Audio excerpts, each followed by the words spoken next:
So yan mga bro, yan po yung final setup ng framing natin mga bro sa ceiling.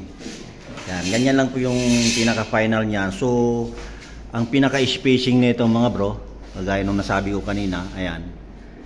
Mula sa sentro na yan, tsaka sentro dito, 16 inches yan mga bro.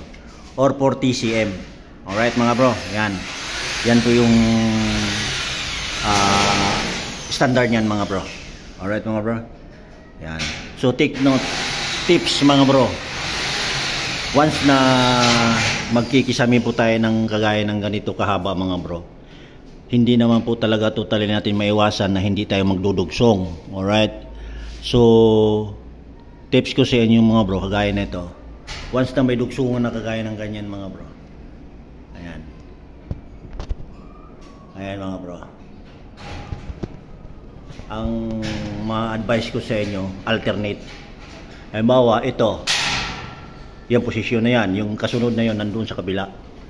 Yan. Alternate ang tawag yan mga bro. Alright mga bro, sa mga baguhan natin. Kasi baka mamaya pagsama-samahin yung mga dugsungan, babagsak yung ano natin mga bro. Kisame. Alright mga bro, wag natin pagsama-samahin. I-alternate po natin ang mga dugsungan ng ganyan mga bro. Kasi once na tayo magsisiling, hindi po talaga natin maiwasan na hindi tayo magkaroon ng dugsungan. Alright mga bro. So yan. Yan po yung tips natin mga bro. Yan. Yan po yung frame natin. Ceiling frame. Yan po yung metal paring. Ito yung carrying channel. Yan po yung nagdadala sa ceiling board natin mga bro. Yan. So metal clip lang po yung nagbibit-bit niyan. Alright mga bro. So yan. Final setup.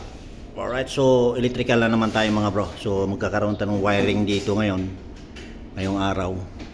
Alright mga bro, so electrical na naman tayo. Let's go!